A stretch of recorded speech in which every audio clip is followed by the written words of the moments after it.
screen there. All right. Well, welcome to Arcade Heroes' latest live stream, where today I am going to be talking about the latest locations that have opened up their doors around the planet, and basically just going through the post that's on Arcade Heroes right now. Location Watch September 2023, which I published maybe just an hour before midnight on September 30th. Is my time. I know some of the planet was already in October at that point, but whatever. So yeah, we're going to talk the newest arcade businesses that have opened their doors out there. Hopefully there's one of these near you. If not, well, there's always new places opening their doors all the time, and so yes, there are some that close. The problem is that in the many years I've been doing this, people always seem to obsess much more over the locations that close than those that open or have been open for a long time, and people just seem to pay attention to the negative news of closures. And so the whole point of Location Watch is to help give a signal boost to the many arcades that are out there, as there are a lot more that exist than people realize. And the reason why you may not hear about it in the news that often is because it's a local thing. I mean, of course, unless a big chain is opening a bunch of stores in various different states, or they open in some place that's highly populated like New York City or Los Angeles, then it just usually doesn't get the hit the news lines and whatnot. And as you mentioned there, Jimmy Hamster, yeah, there are certain places on the planet where you just might not really hear of arcades opening frequently at all. But what I always try and do is, when I do hear of one out there, I'll put it into these Location Watch posts, and I'll cover it anywhere on the planet. Even if one opens up in Antarctica, I'll cover it. And so just so that hopefully some reader out there may be able to hear about what new arcade goodness might be near them. And of course, if you are somebody who is opening up an arcade business, I'd love to hear about that. I do like to give more attention to smaller, like say mom and pop style arcades than the big chains. I mean, I'll still mention the big chains. It's just that the big chains have a giant marketing budget, and so that they are able to easily let people know in their areas who it is that, or who they are and why you should go to them. But the mom and pop places, it's a lot more of a challenge, and I suppose I have that point of view because I am a mom and pop arcade. If you're new to this channel, I'm coming to you from my arcade in Salt Lake City, Utah, and so there might be an instance or two where I am interrupted, and I'm going to take care of my customers first. But yeah, we'll just live stream it and go through some of the latest stuff there, and I'll keep my eyes on the chat too, so that can answer any questions. And of course, if you have something else that comes to mind, just let me know, and I'll be more than happy to answer it within reason, depending on that question. But Jimmy Hamster, Yume World, or Yume World, Yume probably.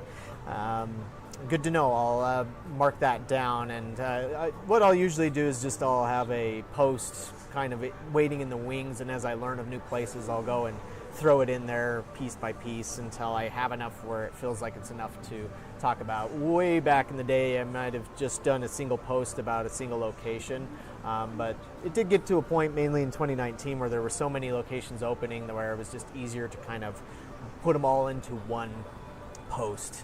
And so, and then for you, Julian, yeah, it's always a good thing, or the best thing, if you go to an arcade and all the games are working. One of the things that's very irritating, though, as an arcade operator that I come across a lot, is when we get a review where somebody will say most of their games were broken. And when I read that and I look around, it's like usually a big arcade's going to have a couple of machines down, and we will put a sign on those that say out of order. But I always try and stay on top of that, and any good arcade needs to stay on top of maintenance. But I've never had an instance where even close to a majority or close to even half of my games are down. Like out of the 60 or so, maybe 10% might be down at one time. But it can be very, very irritating when somebody is like, oh, I saw 1 or 2 out of order signs. Most of their games are broken, when that's not the case. And so, yeah, but when it is, when they're all working, that's makes for a better experience. That's what you want. You don't want to go to an arcade, buy a card or buy tokens, put money into a game, and then like the controls don't work or they're covered in some sort of unidentifiable gunk. Which that's one reason why I don't allow food and drink. I used to, but after getting some Coke spilled on the air hockey table and getting some other spills here and there, like ice cream and whatnot, it's like I wouldn't want to come into an arcade and like step in that or put my hand on that. And so that's why I stopped doing the food and drink. But I know some consumers, they're really into that. If I had a different location, I'd love to have like a section that I could easily have like food and drink and keep it there, and then the game floor not. But let's get into the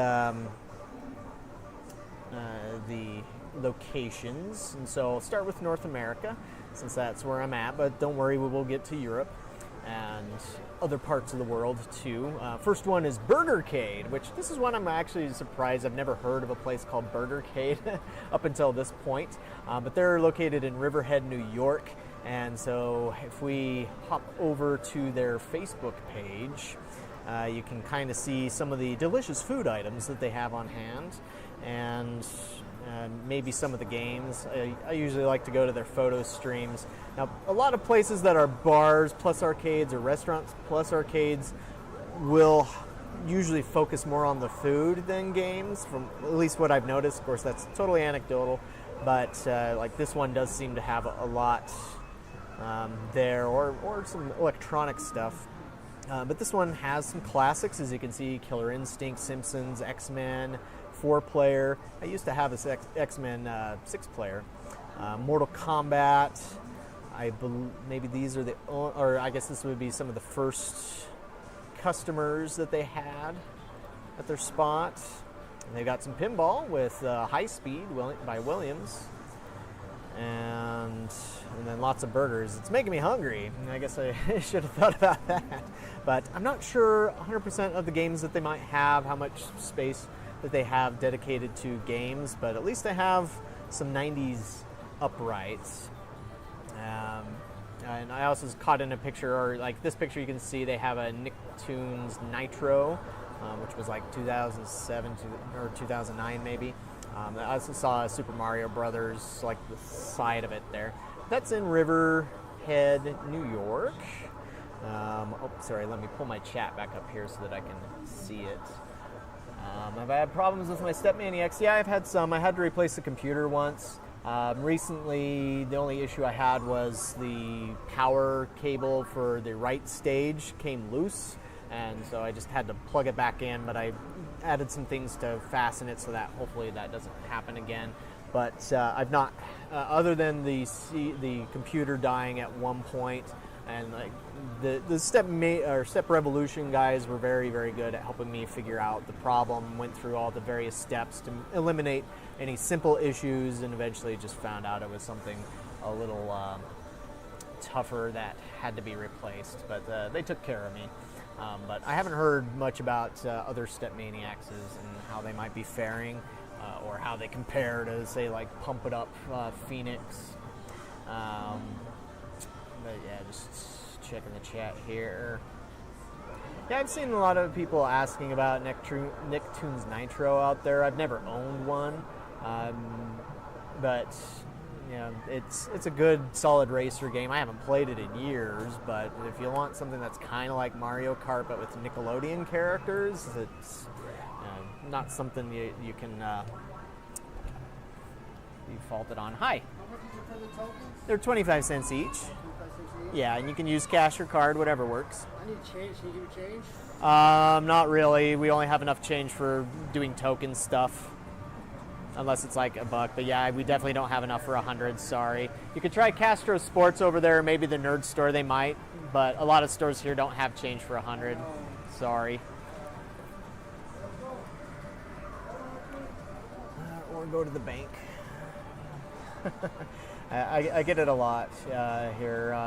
Lots of people wanting to change hundreds and stuff, but it's just like, nah. I mean, there's other reasons not to change it other than just simply not having it, but security is the main one. But yes, they did replace the PC for free because it happened under warranty and everything. But otherwise, I haven't had any issues with it. Yeah. So that's Bugacade. And then we got Starcade. As I mentioned in the post, I could swear that I've heard of multiple different businesses around there called Starcade, or when I did a little search on the search engine, more than one place popped up in different states. I don't think they're owned by the same company. But this one sounds like it's been around for a while, and they just moved into a huge new location. As you can see from this photo, they have 2 floors worth of games, and they are very much focused on classic stuff. Let's hop over to their website, and they also have a video there. Oh, I guess it's the Facebook that's really got the photos. So yeah, it's just a popular thing, but like there's no overarching corporate chain of places called Starcade as far as I'm ever been aware. But this one, they have over 150 games. They're in St. Paul, Minnesota.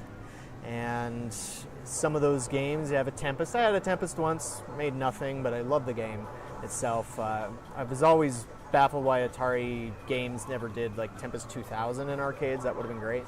Nice thing about this place too is it has, as you can see on the right, rows of candy cabs, and they have them versus style set up, it looks like. Got your prop cycle here, and sorry, let me just look at the chat here. For contacting a local arcade, if there is an email, I mean, other than maybe going into the location and being like, hey, is there a manager I can talk to? I guess that feels kind of Karen-y, but I mean, they should have a phone. I mean, even I have a phone that they should be able to contact, but emails are easy to either ignore or sometimes they go to spam, and so somebody never even sees it. But yeah, you can go onto Facebook or sometimes if a lot of businesses have Google listings, business listings for Google, where you can reach out to them there. It's just when I've had a message sent to me on Google, I oftentimes have no idea that it came through, so that might also not be the most effective way. But yeah, if they have a website, they should have some kind of customer support. I wanted to say with Urban Air, I'm pretty sure that's a chain, and so there might be some sort of corporate office that you can contact to get some information from. So hopefully you can reach somebody there, but those would be my suggestions. Talk to a real person if you can. That always seems to be the more effective way to help your concerns about whatever it is that's going on to be resolved. Back to Starcade, one thing that's impressed me about the photos that I saw is that they have a lot of very rare games. Here's a Taito Air Inferno, one of the first 3D games, not the first. I think it came out in 1990 or 91. Also had a motion base, but you fly a helicopter and put out fires, as I recall. I've never actually played one, I've just read about it, but not a very common one to come across. They also have, you know, the typical things you'd expect to find in every retro arcade on the planet: Miss Pac-Man, Pac-Man. They have a Super Pac-Man and a Donkey Kong. This one right here interests me. I just have a little thing of nostalgia for Exidy's Venture. I don't know how many retro gamers out there are really into that one anymore, but I know for myself, I didn't even know it was an arcade game when I was a kid because my friend had it on his Atari 2600, and we played it a lot. And eventually when I discovered that it was an arcade game, I actually like the 2600 version more than I like the arcade version because just the vibe or the feel, the atmosphere of the 2600 version, it feels a little bit more tense and more horror-based, whereas the arcade version has like this kind of happy-go-lucky, almost circus music playing a lot of the time. I mean, it looks better, sure, it has more levels, but I always found it hard to shake my love, my nostalgia for the 2600 version. Here's a Versus Hitty, an actual Versus setup, so that's pretty cool that they have that. I've wanted to do that before, but and then here's another one where I've read about this game, Maybe once or twice I've heard of one of these on location. Nothing comes to mind. But a TX1 by Atari and Namco. I mean, as you can see, these things were a beast. This was one of the largest arcade machines released in the 1980s. And this thing has a presence with 3 monitors. Now, no, they didn't use a mirror trick to make it look like one monitor like Darius from Taito would. But still, the first 3 monitor game, pretty sure the first real true panoramic video game to ever come out there. The game itself is basically Pole Position, an enhanced version of Pole Position, but this is an impressive one to find if you ever did come across it. They also had a Flicky, which that's on the Nintendo Switch Online under the Sega Genesis, the Genesis version, but I've never seen an actual Flicky arcade cabinet. Hi, how's it going? Just trying to check out you guys. Sure, no problem. They have a cockpit Star Wars. I'm sure it was fun to get it up those stairs. An Atari row with Atari Vectors. That's cool. Jungle King. And looks like Capcom row. So I also like to, if I have enough, to put games from the same company next to each other, or at least the same type. And Aliens there. Konami Life Force. You got your Williams row, including a very, very rare Mystic Marathon. Got a Joust 2. And so, yeah, this place is a really, really nice selection of games. I've only been to Minnesota once, and that was on a layover, so it's not a place that I come across very often. That's Starcade in St. Paul, Minnesota. Close out. Thanks! If you couldn't hear it, that guy there said, I have a very nice collection, but definitely not as nice and cool as these guys here. Now, before we move on from Starcade, though, I just noticed something here. I believe that this game you see here in the middle, make sure you can see my mouse. I'm not sure if you can. Okay, yeah. So this right here, there's a company that recently started producing a remake of Taito's Ice Cold Beer, an electromechanical game where you have 2 joysticks and you're pushing this rod and this pinball up, and you're trying to avoid all the different cutout holes, and you have to get it into the lit up goal. And so they are actually based, I think it's out of St. Paul. If it's not St. Paul, it's definitely in Minnesota. And so at the last IAPA, they had this cabinet here, which was the remake of Atari's Warlords. And so this is the first time I've seen where there's an actual remake of the Warlords on location. Now, I've reached out to them somewhat recently, and they didn't respond. They had responded in the past. So I'll have to send them another message again to find out when is this coming. I would guess this is at least a location test or something. Maybe it's just an operator. But yeah, and Julian, I'm sorry to hear that. Like I said, just if you can get a hold of somebody, that's really the best advice I can think of in that regard. Next up is Last Level Bar and Games in Fenton, Michigan.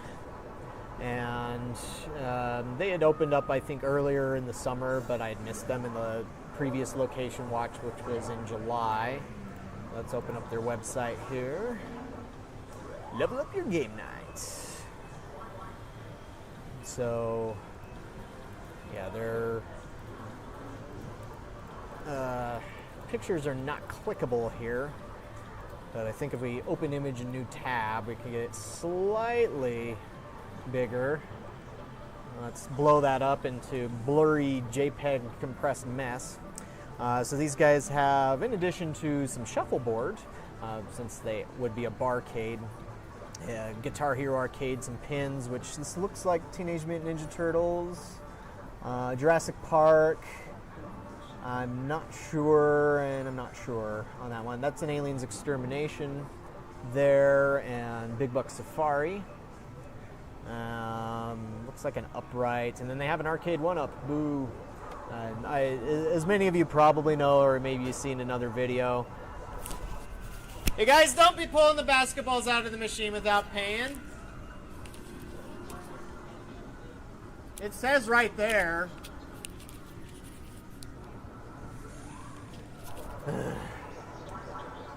They got a Killer Queen arcade as well. But this, again, is the Last Level Bar and Games in Fenton, Michigan. I didn't put a picture on there just because I couldn't find a really good picture. And also, speaking of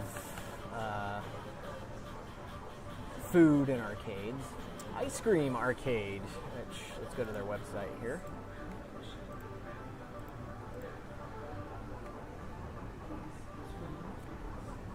They are a second floor arcade that's above an ice cream gelato shop. And so they have, if we go here, these games in their arcade, including The Walking Dead, which I just saw on my YouTube stats. A lot of people are watching my old Walking Dead videos.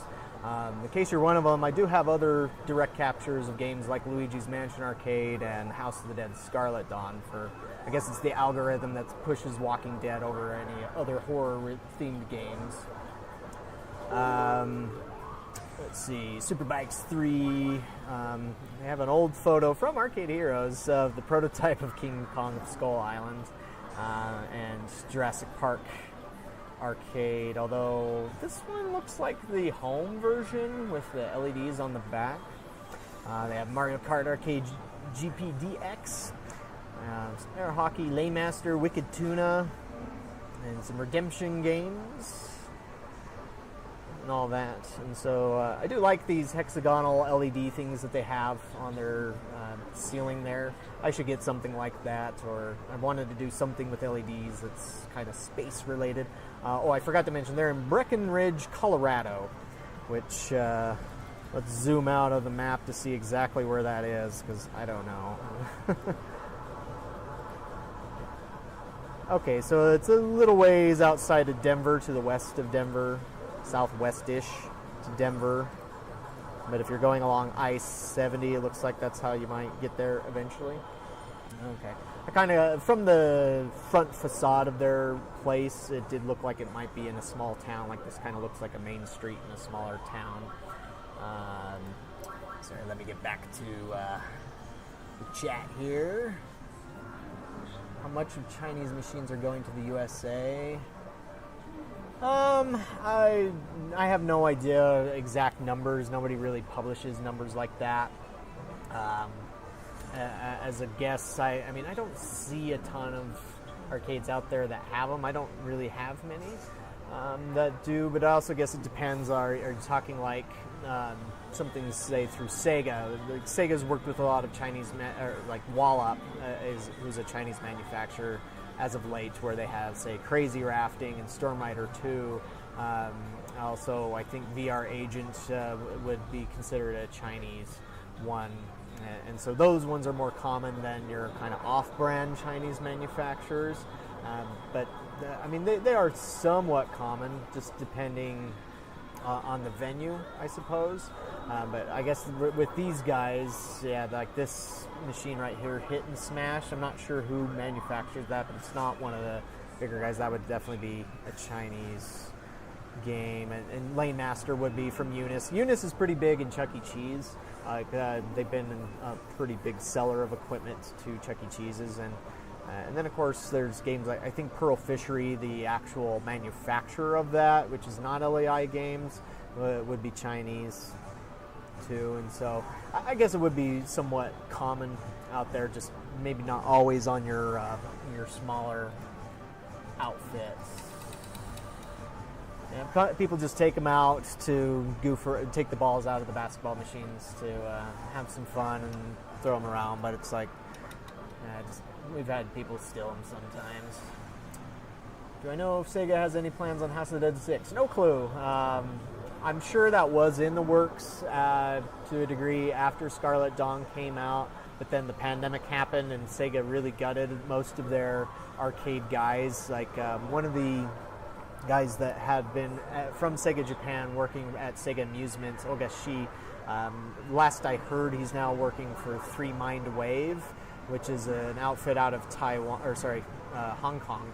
and they're the ones that did ATV Slam as well as VR Agent, and there's another one that I'm forgetting. But it seems like a lot of the Sega Japan guys have just moved on to other things. Now, they haven't completely obliterated the arcade team there, because like you still have APM3 being developed, you still have Initial D, but just the thing is like even as you saw with House of the Dead 4, I mean, that also left with a hint that there would be another House of the Dead, but it took them, what was that? House of the Dead 4 was 2006, I think, maybe 2005. Scarlet Dawn was 2018. So, yeah, I mean, I'm sure Sega will get back to it at some point down the road, but, you know, they might be doing the Tron thing, you know, like Tron got a sequel 30 years after the original movie came out, and we're still waiting to hear about Target Terror 2, and there's been zero news about that, which I at this point I doubt that it's going to come along. Sorry, Arcade Z, where did you see the swipers? Were you talking about Ice Cream Arcade or a different one, or the last level in Bar? I did not catch, or it might be this one. Yeah, I'm not sure. They might be Sakoa, they could be Intercard. There's so many card systems out there these days, I'm not sure. Oh, on the ice cream picks, gotcha. Good question. I guess it wouldn't be here. So let's zoom in a little bit there. Anybody who really knows their card readers, I mean, those might be Sakoa. As we zoom in on people's blurry butts. But if that looks familiar, then okay, yeah, it's Sakoa. Gotcha. But yeah, one of these days I'd love to do a video where I talk about differences in card readers. It's just I need to do a lot more research. And I've looked a little bit into it. I want to upgrade my arcade from tokens to a card system. It's just they're pretty pricey, and you have to have the payments up front for most of them. Next up is West Virginia. I've seen a lot of arcades popping up in West Virginia in the past couple of years, and so just I'm guessing there must be some economic growth there to lead to that. And so this is the latest one in Morgantown, West Virginia, again called Levels Arcade, over on the Facebook. They've got stuff about their drinks. Here's a photo with some customers having won something, and so they have some redemption games mixed with video games, such as a Halo Fireteam Raven. I like to call this the Assault model. I don't know what Raw Thrills officially calls it, maybe the 4-player upright or something. Asphalt Legends 9 DX, some Colligate Hoops. Let's back out of there. VR Agent, so there would be a Chinese game, I guess. Minecraft Dungeons Arcade. And some pinball, hey. At least 3 pins, Jurassic Park, Foo Fighters, and Godzilla from Stern Pinball. And then other picks are like them under construction. That's always fun when you're under construction. But Levels Arcade, they are, again, in Morgantown, West Virginia. Looks like they have a little bit of space to expand if they like, but it's newer stuff and a bar. Yeah, cards have become the big thing just because they are proven to make more money for the arcade location. And I did just hear in that regard that Round 1 USA just raised prices. I don't know if it was just a few locations or all of them or not, but how's it going? Let's see, next up is Timeline Arcade from Hanover, Pennsylvania. So this is a reopening. They've been open for a while, but they really did some renovation there, and they have several sections of the arcade where they make it look like different retro places. So like the one you have here, if any of you were familiar with Timeout Arcades that existed back in the 80s, that's a pretty cool facade that they have set up there. But there is over 300 games, at least between the two locations. So this would be, let's see, again, the Hanover location. I guess they're both in Pennsylvania. But yeah, they don't really have anything there that shows the photos from them, or sorry, from that one location other than the one that I had found there. Oh, here we go. There's the Facebook page for Hanover. And let's hop over to the photos. They got a Space Invaders pinball. I always thought those had a really cool look, obviously inspired by Aliens, the Alien and Aliens. But yeah, both would definitely have some level of retro games in them. Here's another angle there. Like I did see a Rothrill. You can see the reflection of Rothrill's Batman there. And inside the room is pretty cool too for the timeout room. But then as you see down here, they have another section where I guess it's themed after E.T. Elliot. And then they have some newer games like Pac-Man Battle Royale, Walking Dead. But then you also have Teenage Mutant Ninja Turtles and Rampage World Tour right there. I love the look of that, particularly the timeout space. Here's another one, and they got they got a Gauntlet, original Gauntlet in there, and a Crystal Castles, which I used to own for many, many years. It's just hard to get a feel for how many games this exact location has, since so many of the photos are showing just this renovated section there. So I would just have to take a guess that maybe the York location has more games than the Hanover location. I'm not sure. But yeah, still, if you're in Pennsylvania near York or Hanover, there's Timeline Arcade. If you like classic games, if you like newer games, they've got both for you to enjoy. And so that looks pretty cool. And is there a new amusement center arcade coming in Connecticut? Not that I've heard of. Again, if I do hear of one, I will include it in a location watch. And at least we're almost done with these. We'll get to the FECs. I wouldn't be surprised if an FEC might be coming, but nothing that's come to mind. But it varies. I mean, in thinking about it, in the many years I've done this, I've not heard of many that open in Connecticut.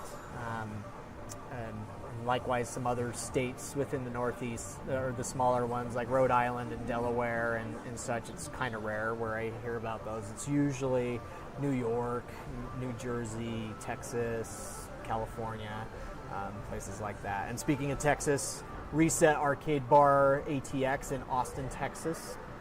Of course, that's another one where you can kind of throw a rock and hit any number of arcade bars called Reset out there.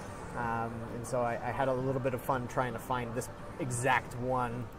But they have a Facebook page as well. As you've probably noticed, most seem to have Facebook pages. But this one, being an arcade bar, they also have consoles set up, so where you can have like a Mortal Kombat 1 tournament.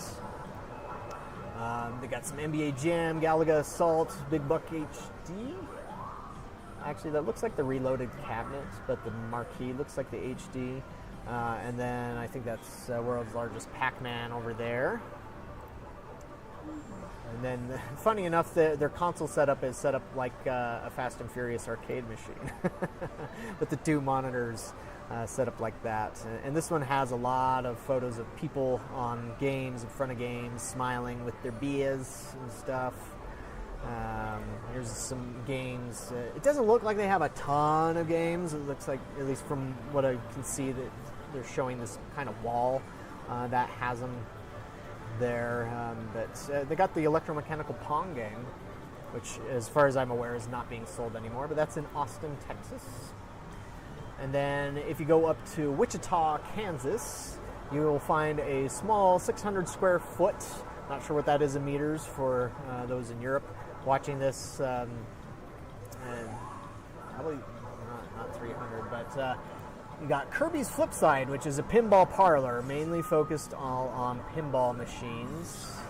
And I didn't put a list of what they are just because it sounds like they are constantly rotated out from the owner's collection, but I don't know exactly how many machines he has. And let's see. So yeah, here's the photo I put on the site. So like you can see Teenage Mutant Ninja Turtles, Black Knight, one of them, I think the 80s one. Got a Venom right behind that. And looks like another Ninja Turtles one, maybe? Maybe they got two of them. Maybe it's really popular there. Was Goldstorm a success in testing? I don't know. From what I was told, well, even Namco America seemed a little surprised how soon they were testing that one, because it sounds like Goldstorm Pirates is coming out at the end of 2024. Now, it just depends on testing, depends on development. It could come sooner, but I haven't heard anything. But IAPA's next month, and so my fingers will be crossed that it'll be there. But I don't know yet. Let's see, they got a Sopranos, they got the Munsters black and white version, which I think was the premium. This one right here, I don't know what that is. I would have to assume he has some rare pinball machines. Taxi, I've heard about that one a lot. I've never played it though. Gladiator? Oh, Gladiators, duh. Just look on the side. Don't know how rare that one is. I like the logo. That's a cool shot. I missed that one earlier. It looks like they do have a multi-game arcade machine. A Pandora's Box, hooray! Again, from a business perspective, I would not recommend you do that. Thanks for joining the stream. Just catch up later with what we got. Well, I'll be coming to Europe here shortly. We got the 007 here, one of them, with a topper. Oh, there's a lot more pins there, too. So I'm not sure if that's on the same site or maybe just part of his collection, but yeah, he probably has enough from the collection to put in. Yeah, I don't know if this can't be the same place. That's a lot larger than 600 square feet, but it doesn't say on the post itself. So this might be storage somewhere. Oh, Dogpatch Arcade. So it's probably from the owner's collection where he had them in another arcade and just decided to open up his own spot. All right, next up is Radioactive Pinball, another pinball parlor. If you go over to South Carolina, they're quite a bit larger from what I noticed on their site. As you can just from this picture here, they also have more video games and such, but they list out what pinball machines they currently have. For the most part, it's all Stern focused, excepting like this one from Chicago Gaming, and they have Scooby-Doo from Spooky, Halloween from Spooky, and then going way back, you get Sega and Gottlieb and Data East, Williams, Bally. Not sure if they have something against American or Jersey Jack, or they just didn't find a particular game that they liked, but quite a good, strong selection that spans the ages. I mean, all the way down to 1949. So that's quite impressive. And then if we look at their video games, some Time Crisis 4 and Hang On, Cruis'n USA, Area 51, Centipede Asteroids, Donkey Kong 3, Desert Tank, Hydro Thunder, Killer.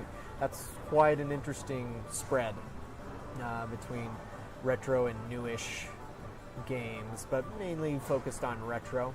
Again, these guys are in Aiken, South Carolina. I might have butchered that. But yeah, Radioactive Pinball. Cool name. They should have something that looks like a fake radioactive reactor, or fake nuclear reactor in their arcade. That would be cool. Then we have Party number 2 in Union Square, New York, but I'm not aware of there being any video games or pinball machines at all in this one. From my understanding, this is a company based out of Taiwan, and they're bringing Taiwanese-style arcades to the States. And so currently with 2 locations and working on one in Los Angeles and Little Tokyo, but as you can tell from the pics, it's mainly focused on prize machines, crane machines. And so I guess technically an arcade, but not a video arcade for these guys. Then we get to FECs. Now, one reason why I don't, again, focus a lot on FECs like this is oftentimes they already have the marketing budgets. They don't need quite the signal boost. But also, it's very difficult many times to figure out what they have in their arcades, because a lot of these big family entertainment centers, or as we call them, FECs, don't publish lists of what is in their arcade. They might have a couple of pictures, from their arcade floor, or they'll use stock photos from somebody else. That's always funny. But that's where I just instead put a headline to the site. So if you're interested in it, if it's near you, you can check it out. But like, there's this Quake Family Fun Center that opened in Kennewick, Washington, which is a dinosaur-themed one. And yeah, they're always quiet about their lineups, and so because they're usually focused on other aspects of their business, where it's like the arcade is just one of various attractions, and there's not much of a point for them in listing out what games are there. It's just like come down and find out. But and then of course they have other attractions like a trampoline park. This one has tactical laser tag, VR attractions, Ninja Warrior course, golf simulator, a laser maze, a toddler arena, cafe and bar. So this has a nice variety of attractions. I would hope that they would have like giant dinosaur models or something, not just photos or paintings of dinosaurs on the side. Of course, here where I'm at in Utah, there are a few dinosaur museums that you can go to. It's not hard for us to come across them, but that's because we have so many dinosaur bones, and so you'll see actual like dinosaur skeletons, or at least really good reproductions of them. That's if I went to a dinosaur themed arcade, that's what I would hope for, something like that. Dave & Buster's has been doing a bit of expansion. They opened a location in West Des Moines, Iowa, also one in Mirage, California. They reopened one in Friendswood, Texas after doing some renovations. And so they've just continued expanding. I didn't hear about any new main events opening their doors, because it seems like after Main Event bought Dave & Buster's, they were starting to push a few more Main Event locations. But they're just forging ahead with both. Somebody recently asked me if I had heard anything about Dave & Buster's expanding internationally, and I haven't in a while. I want to say a while back there was a story about them going into the Middle East, but I haven't heard anything new on that in a while. Bolero is another chain of bowling-focused FECs that they purchased another chain called Lucky Strike, and they just opened a new location at the Valley Fair Mall in San Jose, California. This has always thrown me off because where I'm at in Utah, I'm in the Valley Fair Mall. And so oftentimes if I forget the name of the Valley Fair's website, like this Valley Fair Mall in San Jose, I guess got their website first. But this particular one that I'm at, they've been around since the 70s. I think they opened in 1970, and so they might be older, I'm not sure. But it's always been kind of funny to me that there is another Valley Fair Mall out there. Sorry, just checking the chat here. So one reason why I think things have changed with VR, now don't quote me on this, this is just my best guess, is that some of you who have followed Dave & Buster's might be familiar with a gentleman by the name of Kevin Bacchus. And for a long time, I think he was the real driving force at Dave & Buster's for the VR stuff, as well as Dave & Buster's creating exclusive games for their company, like hiring out third parties to develop new games for them. And he left the company a little while ago. He went over to a growing chain of operations called Family Entertainment Group. So he's with them right now. And so I have no idea who it is that replaced Kevin. But that would be my guess as to why they're moving away from some of those VR things. Now, I also have no idea how well those did. It could be that the reason they're moving away from them also has to do with maybe they didn't earn so well. And so, generally speaking, if an arcade or whether it's Dave & Buster's or a small mom and pop one like me, if we get rid of something, it's only because it doesn't earn.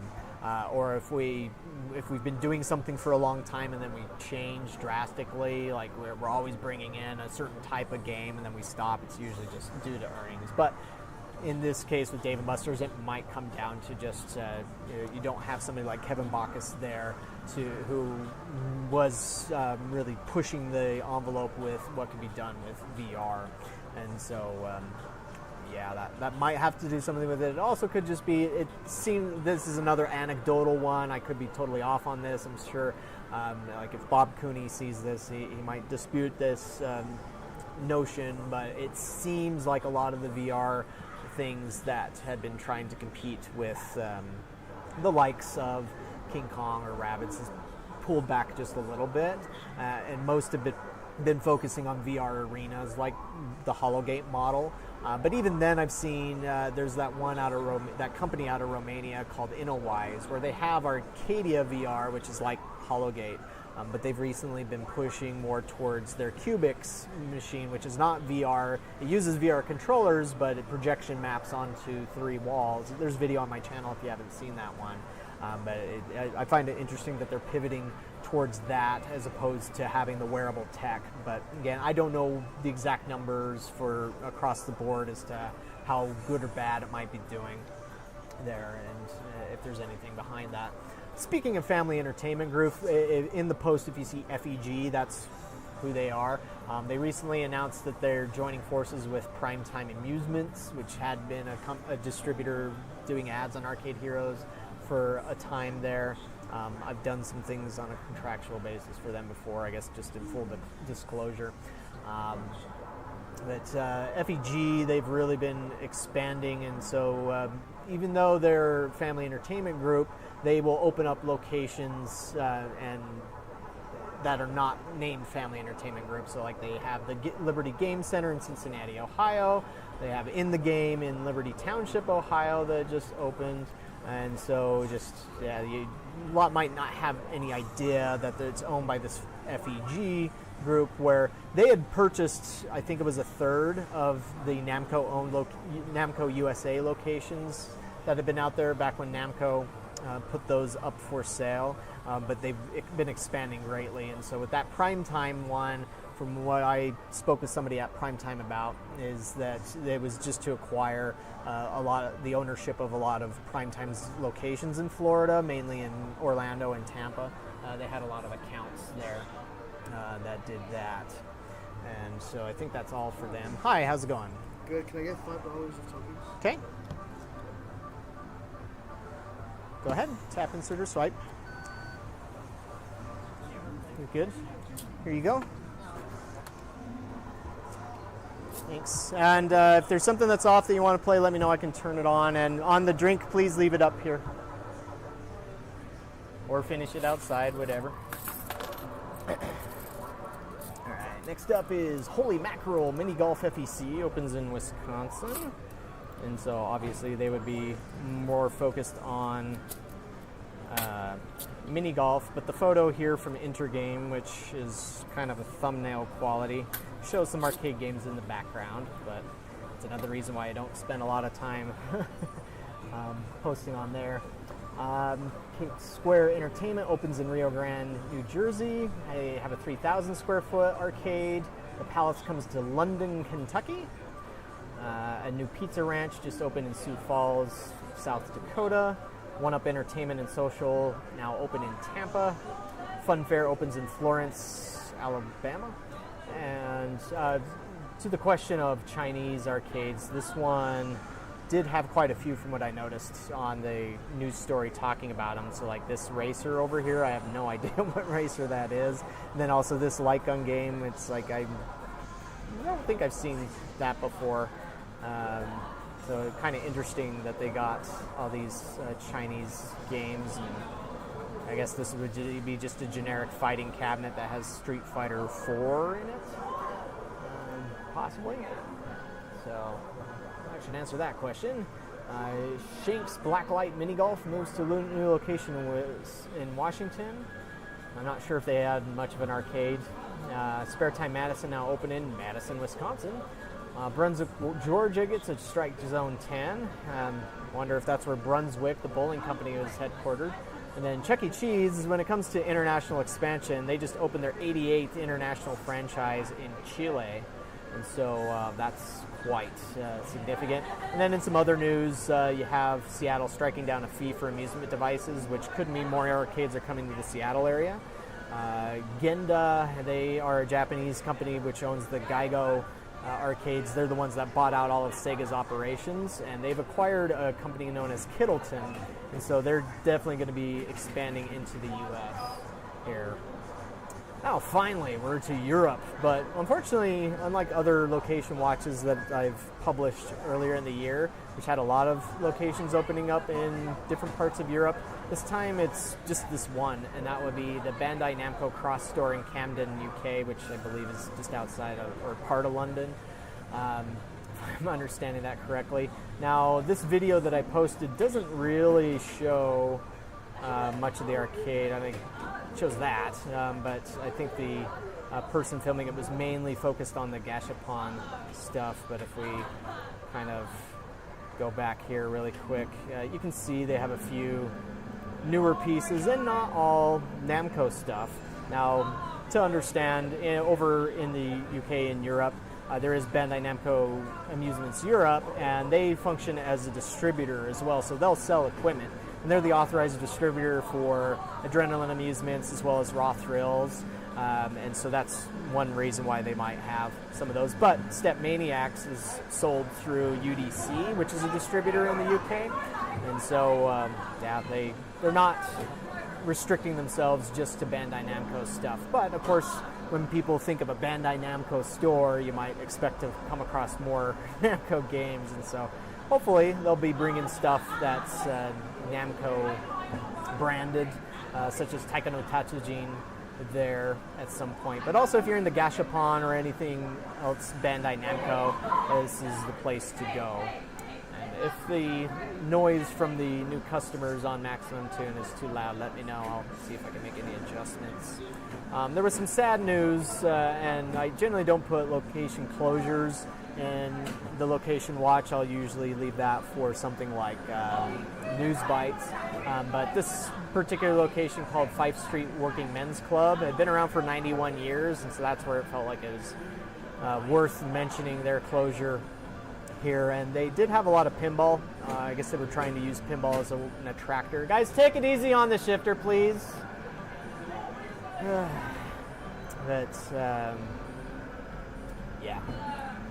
You guys slamming the shifter can be heard all around the world, as can my irritation. Now, going to Asia, Middle East, Oceania. We start with Israel, and hat tip to GameFun29, who's on the Arcade Heroes Discord, who mentioned this Funland FEC, where they've opened two locations, one in Rosh Hayayim and Haifa, Israel. And so at first I forgot to mention the Haifa location, but this is one that just opened at, Carmiel earlier this year. And they just seem to have a mixture of new, maybe some Chinese stuff as well, or mostly Chinese stuff. But they have the new Avengers Coin Pusher, which is from Andamiro. There, let's see, Overtake DX, which is from IGS, and a Speed Rider 3DX, also I think developed by IGS. I'm not sure who's the big distributor over in Israel. Oh, they got Bigfoot Crush from Eunice as well there. I have some footage of Speed Rider 3DX on my channel if you're curious. Nerf Arcade from Raw Thrills, and a Pump It Up Phoenix. So that's impressive, that brand new location there just got that. So it's a good way to attract players. From what I understand, at least from what I've seen from this GameFun29, it seems like Pump It Up's the big dance game over in Israel. And some of those video basketball machines.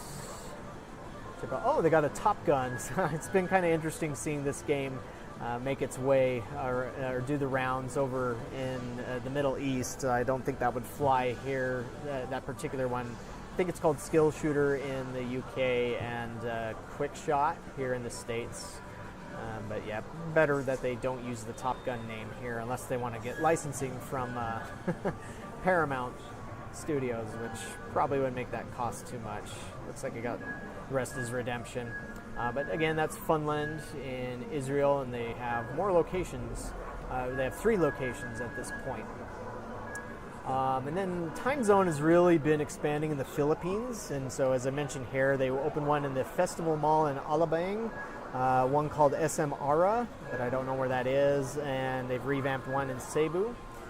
There's a location called Amazon, almost sounds like Amazon, that's opened up in Indonesia, and they have some interesting British stuff at the front there, and a converted Pump It Up cabinet. The name of this one is escaping me right now. I think it's the LX cabinet, converted over to the Phoenix. Got a My, and a very nice Afterburner Climax setup. That is definitely rare. Almost looks like something that came out of the old GameWorks. And here's one that I needed a correction on, called Cow Play Cow Moo. And so at first I thought it was just a weird English sort of thing, but Liam, who lives in Singapore, he let me know that this is actually, the name of this location is a play on words, and I guess there's more than one location. It opened up in Vietnam, but it's a play on the Cow Bay Cow Boo, which just means somebody who makes a lot of noise.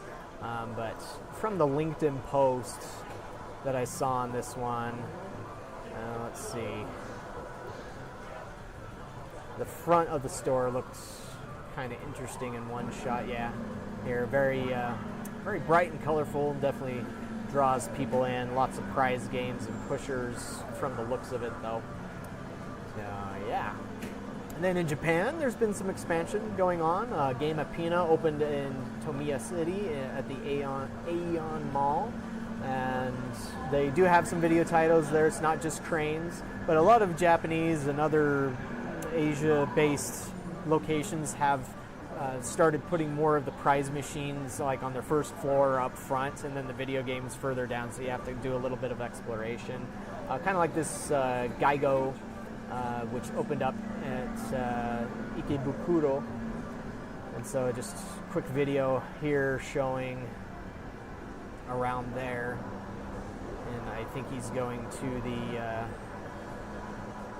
video games, but from what I could read online, they had 269 crane machines, but 118 interactive music games, as it's called. And so, as you can see there, if you're into rhythm gaming, Beimani or other non-Beimani titles, or at least that style, this place definitely has you covered. And I mean, these are all very strong earners. I would say rhythm gaming has maybe taken over what fighters used to have.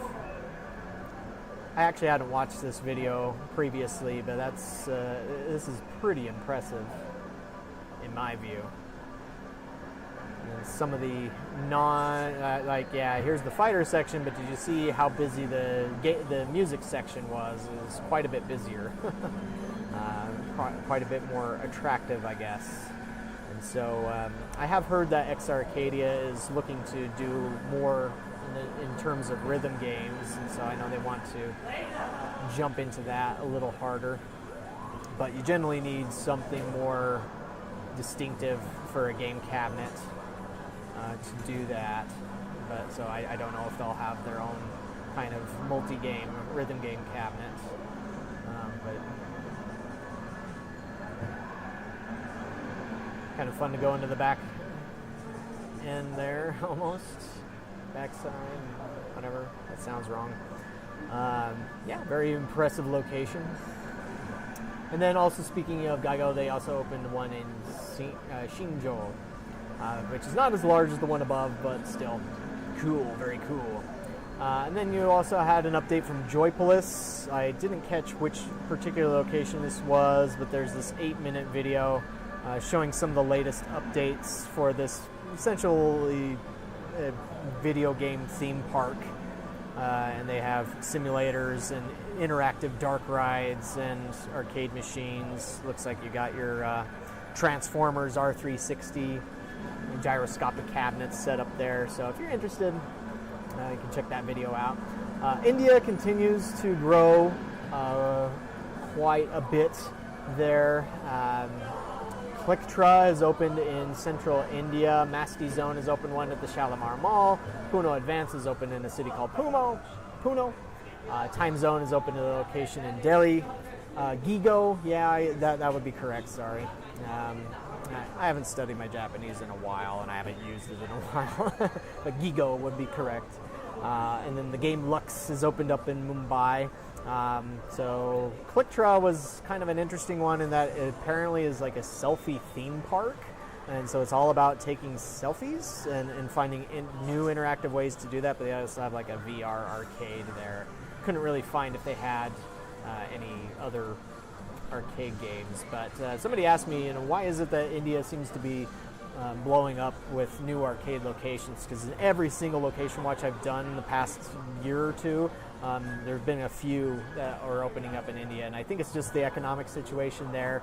As from my understanding, but I could be wrong about this, is you've seen a growing middle class, and when the middle class is pretty strong, arcades do tend to do well, or there's enough capital that where it can, make up for the investment in those situations.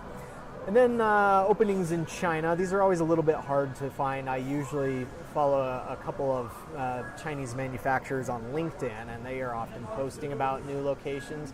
They don't always say exactly where they're at. One that I had to chuckle at is this one called City Password. I'm not sure if that's a play on words in Chinese. It might very well be, or it's just somebody saying, I like the sound of that. But it sounds goofy to an English speaker. But it does seem to be mainly prize machines. Hopefully you don't have to give your password away or your passwords away to play the games and win a prize. Or to win the biggest prizes, but I couldn't really see any video games there. There's Haru Zone, which did have some prize machine, like up front it's all prize machines, but in the back had some video games like you can see here, Speed Rider 3DX, a few of those. I'm not sure where this one was located.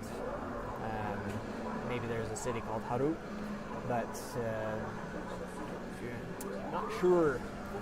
You have Fun Space in Beijing.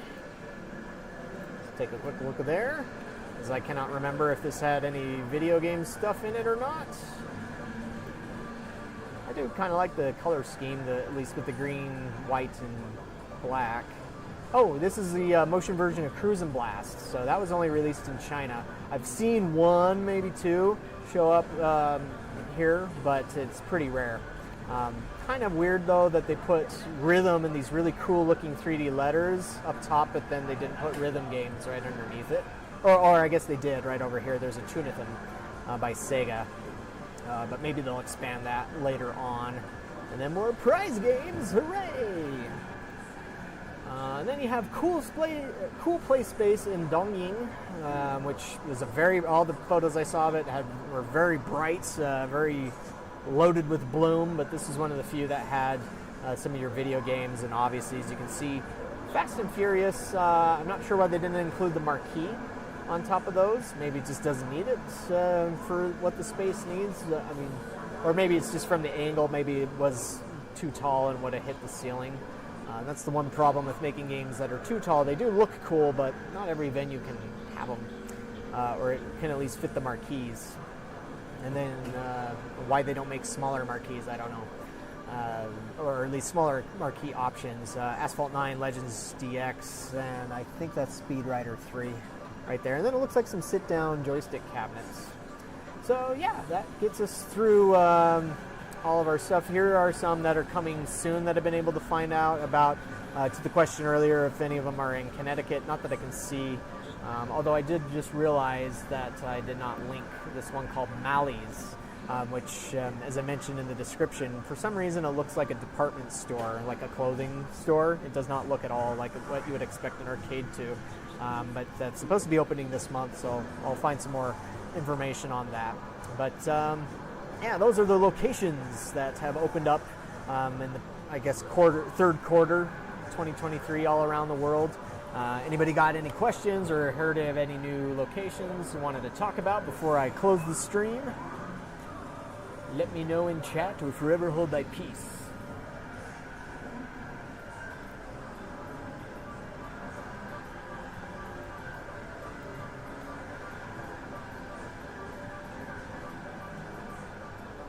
Going once. Going twice. All right. Well, thank you guys for watching this stream. If there is an arcade location near you, don't just like and subscribe to them. Be sure to go and visit them, because that's how arcades stay open. That's how arcades grow, is by having business and by making money, and that's their lifeblood. And so if you do have one near you, support them. And if they're not great, like it was mentioned by Julian earlier in the stream, where maybe they have some problems with broken down games, make that effort to let them know. It's like, hey, I would come here more if you guys kept your games working. So yeah, do that, and the arcade industry will continue to grow. Not sure what my next live stream might be, but do stay tuned. Next month I will do an IAAPA preview. I will also see if I can live stream from the show floor, because I will be there.